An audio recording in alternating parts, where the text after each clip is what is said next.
Anthony? Hi, I'm Dr. Dasha. Thank you so much for coming in and taking time out of your busy day to be here today. I've gone over some of your paperwork and thank you so much for filling this out. I know that there can be lots of questions and it can be very tedious, but it really helps us to fine tune the direction that we're going to go with your plan. I also see here that your friend Russell referred you to us. That's so awesome. He's such a great patient of ours and we love having him here. And we really hope that we give you the same amazing experience so that way you feel comfortable bringing your friends and family in to see us or any other chiropractor in the future. Now, before we get started, I'd like to take a few minutes and kind of just go over what it is that we do here and for you to expect. Is that okay? Sure. Awesome. So I saw that you're a football fan.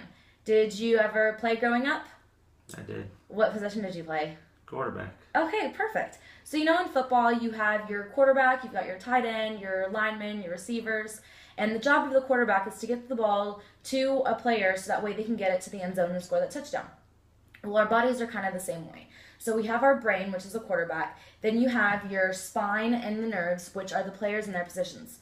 And so in the spine, we have the nerves that come out and they go to all the different places in our bodies. So the nerves into here go to our neck, shoulders, arms, hands, and they also go to our eyes, ears, nose, and mouth. Then the nerves in this mid area go to our chest and abdomen, and they also go to our heart, lungs, and to our stomach. And then the nerves down at the bottom here go to our thighs, legs, feet, and ankles, and also to our bowels, bladder, sex organs, and kidneys. And so in football, when a player isn't where they are supposed to be, the quarterback can't communicate with them to get the ball to them, and so that way they also can't get to that end zone to make the touchdown. The same thing kind of happens in our body. When one of these bones is misaligned or not in the position that they need to be, we call that a subluxation. So the nerves that go to the different organs, they won't start to function properly, and so they, I guess, can't make the touchdown or get to that end zone. And so what will happen is the nerves in here, the ones that go to your eyes, ears, nose, and throat, you may start to experience things like difficulty seeing, difficulty swallowing, or anything like that. And the same thing happens throughout the rest of your body. So my job is to be the ref and to come in and to make sure that all of the players are in their correct positions and that they're communicating and so that the quarterback is communicating with these players so that way they can get the ball all the way to the end zone and make that final touchdown. So what normally happens is, I'm sure when you were a kid, when you played, you got hurt, you fell, you got tackled by other players, and when you were younger, I'm sure that you may have cried, maybe not, but as you got older, the coaches kind of told you to toughen up and to just keep going. Well, when you got hurt, there could have been that misalignment that occurred, and you got up and just kind of shook it off and nothing happened. You didn't have any symptoms from that injury, so you kind of just left it.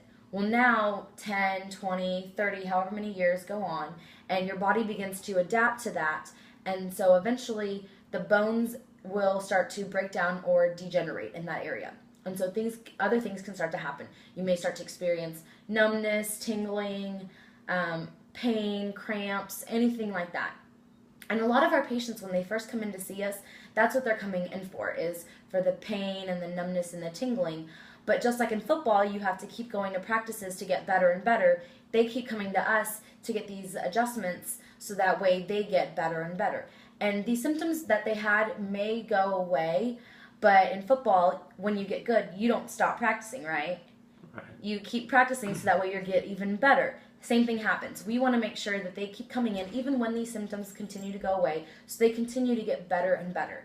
And a lot of the time, other things start to happen. Not only do these symptoms go away, but they start to notice that they're feeling better, they're sleeping better, they're seeing better, and they're starting to build better and more positive relationships with other people, their family, their coworkers, maybe their players, the other players on their team, whatever it may be. But they really start to enjoy everything, and they keep coming to us. So what we're going to do next is go in and do some orthopedic tests, do some neurological tests and a comprehensive test, and maybe an x-ray, just depending on from what I found so far in your paperwork. And I'm going to get a great view of everything that's going on with you and in your body. And I saw that you're coming back tomorrow at around 3 o'clock, and I'm going to have a report put together by that point, so that way I can kind of show you what my plan is for you. And what I'd really love for you to do is to bring somebody, a family member or a friend, in with you so that way I can explain to them why you've chosen chiropractic and why this is something that you're wanting to do for your health and wellness. Does that sound okay for you? Sounds great. Awesome. Now, do you have any questions for me? No. All right, so let's go to the next room and we'll get started. Sounds good.